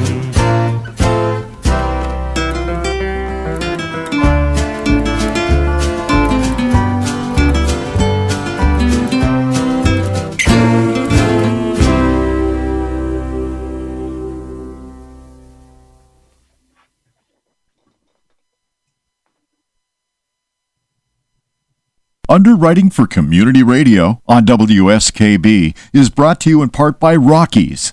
Over 30 convenient locations throughout Massachusetts, Rhode Island, New Hampshire, Connecticut, and Florida. One of the nation's largest ACE dealers. Expertise and great product selection in paint, hardware, lawn and garden. That's Rockies. Rock solid service since 1926. On the web at Rockies.com. Support for the community programming of WSKB is provided by the Dunkin' Donut Shops of Westfield and the Sardinia family. It's nice to know that even as the world changes, Dunkin' Coffee remains the same at 7 convenient locations throughout Westfield. Join us every Thursday morning from 6 until at least 7:30. Check out the Bobby G and Company Show right here on WSKB 89.5 Community Radio. 89.5 WSKB. Live from Studio 120 at Westfield Technical Academy, this is WCPC Channel 15 and 89.5 FM, WSKB Westfield. Well, it is Tuesday, December 8th, 2020 and counting. It's Bob Plass. I'm up here in the top square. Over to my left is a blank screen, which means I think... You know, Jay said he tried to get a word in edgewise in the last segment. He was unsuccessful, so he had to go to the real job. So now we have a blank square. Hey, Peter, you're saying I spoke too long and too much because that's hurtful. No, he said it was Bob's fault. Oh, okay. I can live with that. It's my fault. Are you going to put a pretty picture up there on that screen? Or? No. I'm gonna slide the thing over and make you full screen. Why don't you come on? He's here in spirit. All right, that's right. It's the empty mic right over here. There we are. And down below, though you can't see him today, maybe I can come on. Hold on, give me a second. Yeah, Dr. Kevin Coughlin. Okay. Dr. Kevin Coughlin is from Ascent Dental. What's your website? AscentDentalSolutions.com? It's AscentDentalCare.com. Ascent Dental, and Ascent is spelled like a rising, ASCENT. It means that there's still hope for our medical profession because some of us are still independent owners. We're not run or controlled by large corporations that may have a variety of other interests rather than, quote, health. But it's like anything, the big tend to survive and the small tend to get crushed. But I gotcha. Hopefully Hey, Doc, hanging on. I got a question for you. Sure. Have you bought your Christmas gifts yet? I have not. And I was wondering, do you receive presents from your patients? Yes, we call it a check. Yes, almost every year, someone, or I shouldn't say someone, I would say fair number drop something off at the front desk saying thanks for the service. We appreciate it. And it's a nice touch. And many times it's not necessarily, quote, a gift, it's a card. And in that card, it'll say, I really appreciate that you came in on a Sunday night. I really can't thank you enough for seeing my little boy or little girl off hours. And it makes it makes a nice it gives you a nice feeling. It's a really nice feeling. People do thank you, and they do remember some of the kind things that have been done, not just by me, but my entire team. And I think that's true of most healthcare providers, not just my office. Right, and especially this season, I think we all ought to start to think about, well, how are you going to thank those people who have been there for you? The man who delivers the mail, the man who delivers my newspaper every day, or woman who delivers it, or the person who serves me my coffee every day. Maybe I'll even bring a gift for the you-know-who at DD. I think you should, Bob. After all the grief you put her through on the radio over the year, I think you should. Well, I think it's only fitting. Oh, over the years, I haven't seen her lately. You know, we call her Kevin, to be kind. I call her the bee-faced woman. Oh, really? Yes. Yeah. Well, see, you don't come in early enough in the morning to hear about this. Yes. Yeah. What means the most to me and the team here at Ascent Dental is a written note. Over and over again, chocolates, cards, little gifts. They're nice, but that written note that says thanks so much. And in today's business climate, a nice post on social media, regardless of who it's going to, goes a long ways today, because when you get that individual note, that makes me and our team feel good. But when it's posted on social media, you're sending out a message to basically the whole world of better care, better service, and better results. So for those people thinking about how to help their health professional, and thank you, I can only speak for myself, but that little note or that post on social media can go a long ways, and it doesn't cost. However, doctor, yes, if you wanted, I've got some unique gifts for dentists. Okay. To give to your dentist. All right. Okay. And I went online, and you can get these plaques that are old-time dentist plaques. And this one actually says painless dentistry with a gold tooth. It's really kind of wonderful.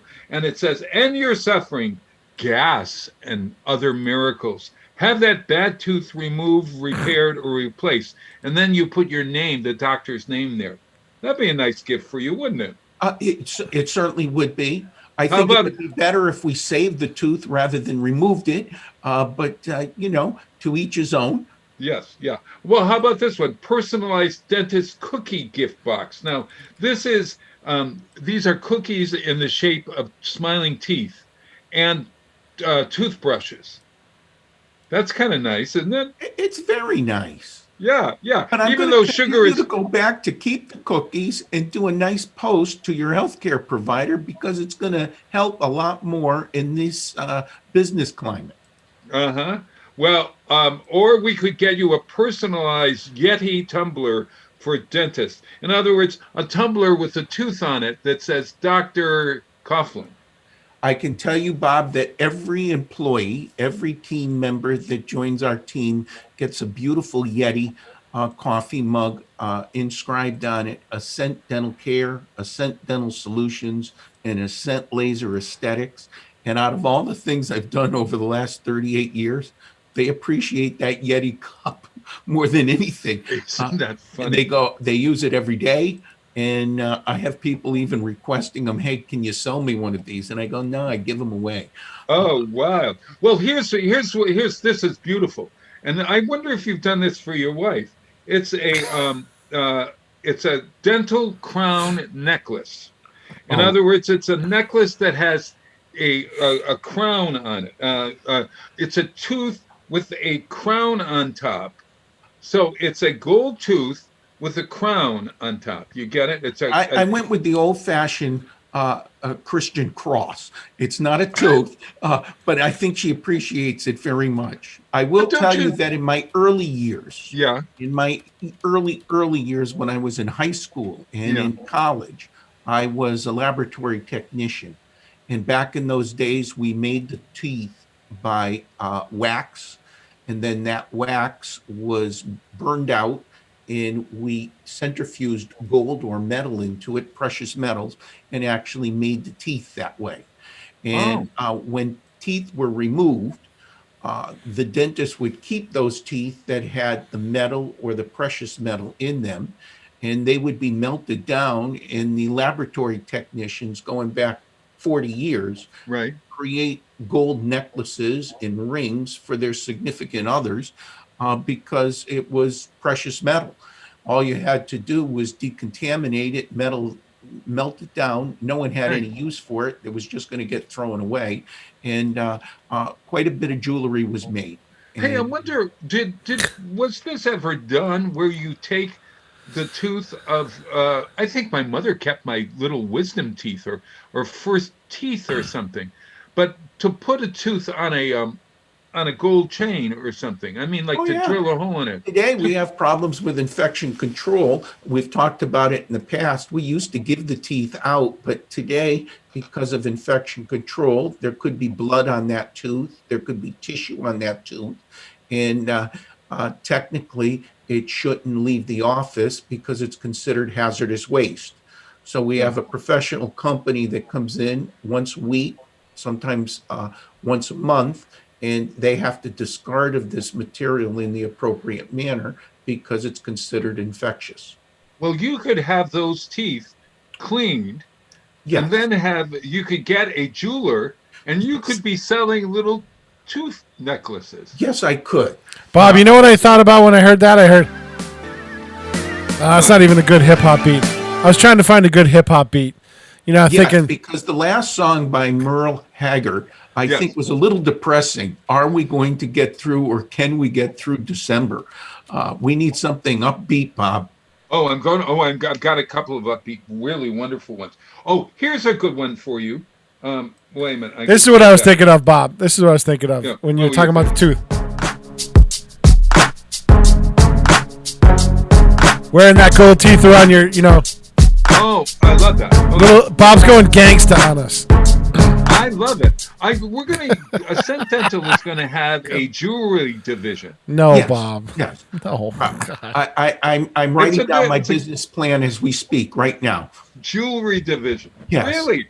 Yeah. Because nobody does this. Nobody wears teeth around their neck. Yes, there may be a good reason for that now. Bob, you see the rap guys, that'll be the new thing.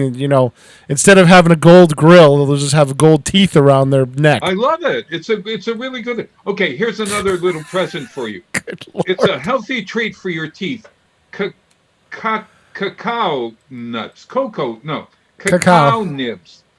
And did you know that dark chocolate is not only becoming renowned as an antioxidant-rich superfood, it has many benefits for your teeth.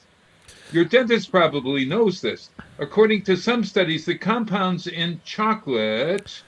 Do you know how bitter raw cacao is, Bob? May even be more effective at fighting tooth decay than fluoride.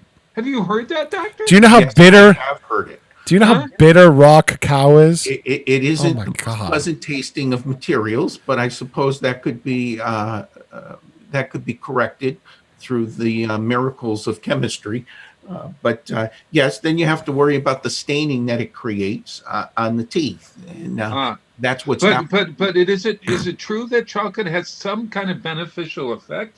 Oh, yeah. Or cacao, not sugar. Not the refined chocolate. It's the dark chocolates are actual usually nut or fruit, depending on how you look at it, that they make the chocolate from, has anti-caries properties. I get it. All right, now here's a T-shirt that says "Just Floss It," and it's a picture. Just floss it. I'm trying to cut my cost, and you're having me give all these gifts away. Okay. No. These are people. Well, I'm giving Come on, man. Suggestions for your patients to give to you. Okay, so for those listeners, although Bob's ideas are absolutely fantastic, stay on social media posts, providing it's positive. Okay, if it's negative, I don't want to hear it. Come on, man. Your healthcare providers want to hear the negative. All right, so here are these are socks that have teeth on them. That's really very good. Huh? I'm not saving you from Bob on this one. No. Oh, and then then it says you could send them a wine basket. That's really. Oh, get this. This is Lego has a city life.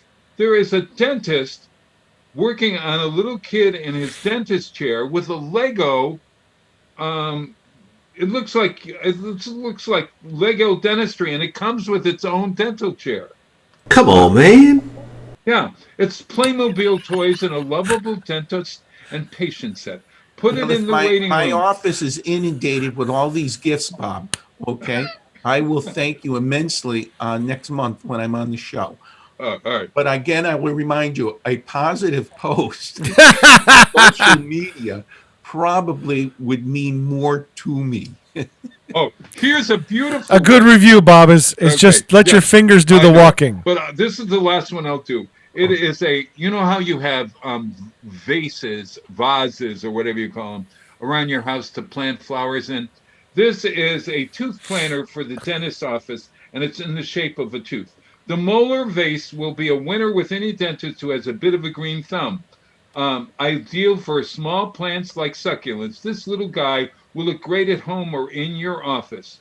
Get your very own tooth-shaped planter. Now, out of all the things you mentioned, yes, that probably would be one of the most practical. But again, I will remind you one more time that nice social media post or a nice written letter to your healthcare provider probably will mean more than the tooth-potted vase. I am going to cancel my Amazon order for you. I'm canceling it. You don't want it. I don't. Hey, Bob. Hey, Bob. Chip, you know what? You just made the list. Oh, no. Oh, here we go. That's exactly right. I had a whole list for you, and I thought, geez, I'm going to be really kind to Dr. Kevin this year. And you've always been kind to me. That goes without saying. I've said it many times in public and in private. Go ahead. Say it again. Say it again. I'm going to say it slow. You gave me an opportunity to come on the radio, which I look forward to and I enjoy. It's a break from what I do day to day.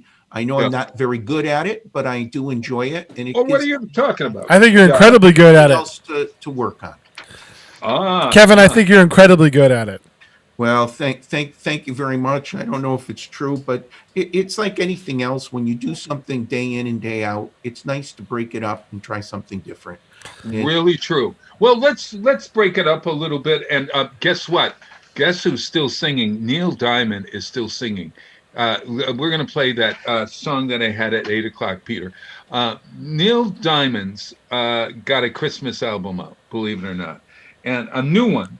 And this is his version of the Leroy Anderson hit, Sleigh Ride. Leroy Anderson wrote these great songs. He was an arranger for the Boston Pops for years. Did you know that? No, And, I did not. Yeah, And for I'm a big fan Arthur of Neil Field. Diamond, and have been for decades. Well, here you're going to listen to him sing Sleigh Ride by Neil Diamond.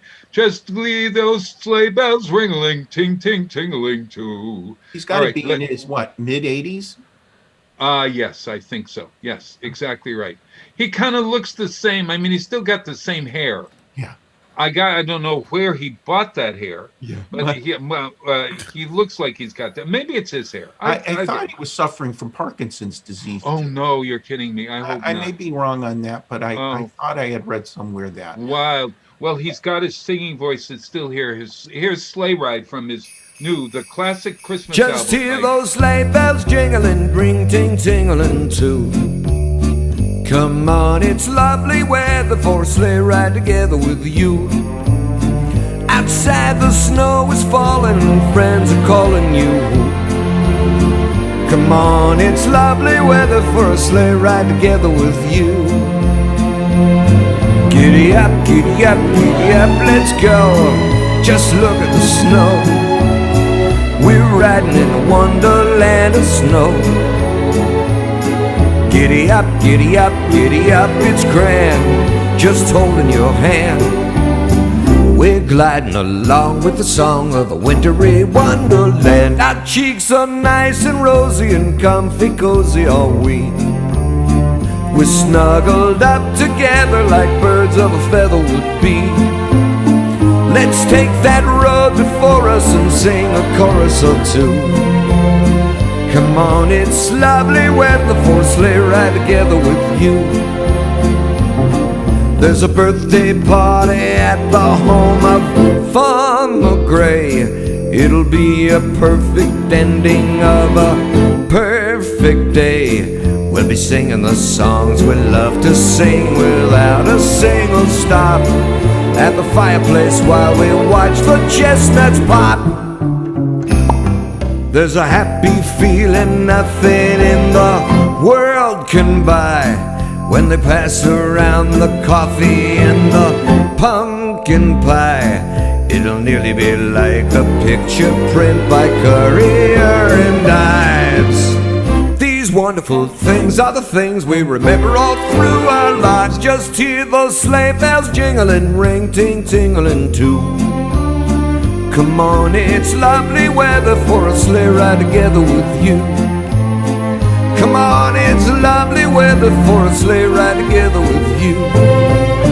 Oh yeah, lovely weather for a sleigh ride with you, with you, me and you.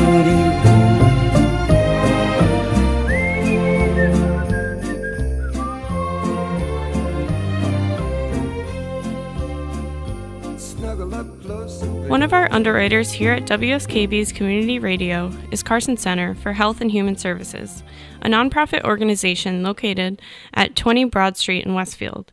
They provided behavioral health and rehabilitation services in communities throughout Western Massachusetts since 1963. There are services for children, adolescents, adults, families, and couples. You can find them on the web at carsoncenter.org or at 413-572-4132. This is Ken Stomsky from Ken's Den on WCPC 15 and 89.5 FM, Tuesdays, 8 to 10. Community Radio. 89.5 WSKB. Live from Studio 120 at Westfield Technical Academy, this is WCPC Channel 15 and 89.5 FM, WSKB Westfield. Hey, newsflash, everybody. You won't believe this, Peter. What? Newsflash. I just checked my email. Jason Poland went to get his test yesterday, COVID test, and it came back negative. So that's really good news for him and the kids that were worried about their kids at school. So, well, I'd still hang out for a couple days just to be better be safe than sorry, right? Oh no, absolutely right. Absolutely. Are you going to get? Are you scheduled to get tested? No, they won't test me unless I have symptoms or whatever. Not true. You can go to one of the free testing sites. No, like at Holyoke Community College. Yes, exactly right. But apparently, Jason. But I'd wait went a couple there. days. Yeah, I'm gonna. Jason went there, and he said that he got there at 7 o'clock when it opens, Yep. or just before 7, and he had to wait 2 hours. Oh yeah. believe it or not. Oh yeah. It's getting So- brutal. Yeah. Yeah. So if you're going, bring a good book for. And make sure you have a full tank of gas. Oh, that's right, because you have to keep moving and stuff. Yes. Yeah, sitting in line for a while idling. So. Yeah. Yeah. Dr. K, Dr. C, do they call you Dr. Casey? Sometimes. Sometimes they call me a lot worse. But hopefully that's few and far between. Yeah, Dr. Kevin Coughlin, I wondered what are you planning for Christmas? Well, I'm hoping all three of our children are home for the holidays. Yeah. My son is out in Illinois, so because of COVID, he'd rather not fly, so he may drive. But we hope we're all together, just like Thanksgiving. You hope that you're together. Generally, we have between 35 and 40 people. Oh, wow. Thanksgiving and Christmas, and this year here we had 7. So, Yes. I have a lot of older people in our family, and for safety purposes, I'm with people all day long for 10, 12 hours a day, and I just don't think it's the risk. Although I've been tested and I test negative, as we all know. Right. For example, what you were just talking about with Jason, the question that comes up, at least to me on a day-to-day basis, is what type of test did the patient have? Was it the antigen test, which is typically $8 to $15, and the results are relatively quick, usually less than a day. The problem with it has very high false positive, meaning you could test positive but actually don't have the disease. It's somewhere, depending on the studies, between 30 and 60% inaccurate. Right. The other test, which is called the PCR test or the DNA test, tends to be very accurate, but unfortunately, it's a more expensive test. It could cost between $100 and $150 and can take a few days to get the results. Yes. So many times... I wonder what they're doing. What are they doing at the public clinics or I don't know. community? I don't know if there's a specific set of guidelines. I'm sure there must be. Yeah. But I believe they're using the antigen test, which is the less expensive and quicker test, as a screening test. Right. If you do come out positive, they're just telling you to quarantine. But for people who are self-employed and have generally small businesses, the financial strain on their business can be huge. If you think that, if you're working for the government, you're working in the school system, you're still getting paid if you don't show up for 10 to 14 days. But if you're self-employed and in small businesses, your income stops. I mean, there's no hidden agenda here, but for any self-employed people to not work for 14 days can be significant. And the question is, were you really positive? In other words, if it has a high false reading, many times I understand you're erring on the side of caution, but from a business standpoint, you got to be saying to yourself, do I really need to be quarantined for 14 days if I have no symptoms? And I realized that the test that was taken can be fairly inaccurate. Interesting. Yeah. Well, I think that's another reason why I'm going to be buying all of my Christmas presents from local store owners to help them in this season. I think that's a gift that we can give them, and as we gift other people, we can gift the owners of those stores and not necessarily depend on Amazon and etc. You hate to beat on the big companies because they offer a lot of wonderful things, but I'm a personal believer that the backbone of our country still to this point are small men and women, entrepreneurs, trying to scratch out a living and build a business. And it's exactly right. Hey, Peter Coles, are you there? He's left the microphone. There you are. Yes. All right. Hey, I was talking to Ken. Oh, what's very nice. I want to I know we haven't played a game in a long while, right? Oh, no. Yes. Oh, I heard What are you that. doing now? Yeah, no, we're going to do Christmas trivia today, okay? Oh, boy.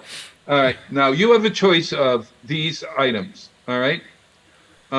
Christmas movies and books, Christmas foods, Christmas traditions, Christmas carols. I might be better at foods. I'm going to go with foods too, Pete. All right, foods. All right, good. All right, here we go. All right. Which milk-based product is available around the Christmas holidays and comes in both alcoholic and non-alcoholic versions? Oh, this is easy. We're talking Milk-based beverage. Really? Eggnog. Yeah, I'm with Dr. Coughlin on this one. Eggnog. Right. Stollen is the traditional fruitcake of which country? Stollen. Stollen. I'm going to say Germany. Pete, but help me. That's just a guess. I think it's Holland. Peter Coles is wrong. Okay. It is Germany. Good job, Kevin. Yeah. Yeah, it was a guess just from the spelling and the pronunciation. Oh, well, okay. What name is given to small sausages wrapped in bacon, a staple at a British Christmas dinner? They have these at British Christmas dinners. Pigs in a blanket? Kevin? British Christmas dinner, pigs in a blanket. Geez, if I served that at my Christmas table, I don't know. We could serve it before on a little toothpick, right? Yeah. I don't know. I can't even give you an educated guess. Pigs in blankets. No, sir. Love it. Apparently, we make stole it pigs from in the the blanket British. with pancakes. Yeah. We take the sausage, roll the sausage in the pancakes, and we call it 3 pigs in a blanket. Little confectionery sugar and syrup. Fantastic. Yeah. All right. How about this one? The red and white costume of Father Christmas was allegedly first introduced by which drinks manufacturer? I know this one. Coca-Cola. Wow. I'll go with Pete. He sounds like he You're knows absolutely what he's right, talking Peter. about. Yes. Yeah. It was an advertisement, apparently. And so this red and white costume was created by some illustrator, supposedly. Although we know that Santa has a wonderful, wonderful assortment of good clothes to wear on Christmas Eve. Yeah. In which direction should you stir mincemeat for good luck? Clockwise or anti-clockwise? Mincemeat? Mincemeat. I'm going to take a guess. I'm going to go in the 50-50 anti-clockwise. I'm going to go with Pete again, anti-clockwise. No, you're both wrong. Clockwise. I'm going to change my guess. I'm going clockwise. All right, so I was watching this great show on a Tudor English Christmas the other night, and mincemeat. When you have mincemeat, do you like mincemeat pies? That's a French a dish, if I'm not mistaken. And my wife buys them already made, and I have to tell you, they're pretty good. Oh, those mincemeat. I thought mincemeat is English pie. It's an English one. Is it English? Yeah. Mincemeat was an English pie. Check that out. You know, when you mince something, you chop it up very fine. So you chop your meat up very fine, and you place it in a bowl with spices and dried fruits. The meats, what actually happened over the years, meat became very rare. I'm not talking about steak. I'm talking about it was a dear item that folks really couldn't afford a lot of meat. So the mincemeat pies in England became sweeter and sweeter, and eventually they became what we have today, which is the mincemeat. There's no meat in a mincemeat pie. Right? Isn't it all like fruits and it's like cinnamon and things like that, cardamom? It's a sweet and savory. Right. Yeah. So there's no meat in a mincemeat pie. Correct. No. Originally, it was based on a French meat pie, I believe. Yeah, I think. Yeah. A mutton. Yes. What would you stick into an onion when following a traditional bread sauce recipe? Stick into an onion? An onion. For a bread sauce? Yeah. Huh. I don't. How about a clove? Could you stick? What do you stick? Cloves in there? I know we put a carrot when we're doing the stuffing for Jeez, I don't know. turkey. My wife will put a carrot inside the onion. Not sure Yeah. why. Yeah. Oh, here it is. Cloves. Cloves. Yeah. Huh. There you Interesting. have it. Yeah. What's a female turkey called? Is it a gobbler? A gobbler. Wait a minute. Hold on. I think Kenny has a guess on that one. What's a female turkey called, Ken? Hen. A hen, he says. A hen. I might go with that. Holy mother, he's right. It is. Yeah. Yeah. I got to know this next one. What is the name of the skin that hangs from a turkey's neck called? Isn't that called a warble? A warble. You got that one, Ken? Kevin? I'll go with the warble. A warble. It is a waddle. I was close. A waddle. Yeah. A warble is what your bird does. Okay. I think I got one of those. Look at it. See, yeah, there it is. Oh, yeah. I have one right here. Okay. One last one. Okay. True or false?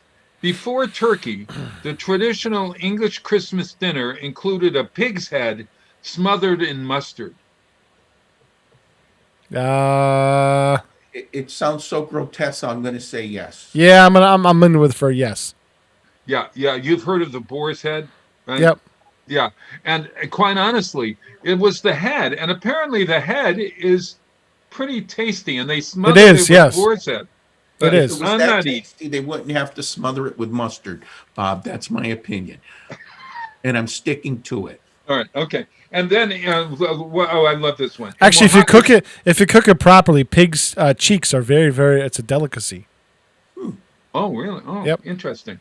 I'm going to stick to the turkey. I'm going to stick to the waddle turkey, and which are tastier, a female turkey or a male turkey? Now that's a good question for a chef. Maybe does Ken know the answer to that one? I don't know. And I don't have the answer. He's saying male. I just heard him yell it out over the male. Male, yes. Okay. Maybe because of more dark meat. Yeah. That's what gives the flavor. Yeah. Okay. What's the answer? I don't know. Because I just made that question up. It's not in my list here. Oh, for cripe's sakes. He's asking us questions he doesn't have answers for. 8 o'clock at WSKB Westfield. Well, we have come to a perfectly wonderful end of a Decemberfest hour. Hey, go for all the information about Decemberfest activities, go to westfieldonweekends.com. And Kevin Coughlin, we wish you and your family the happiest of holidays.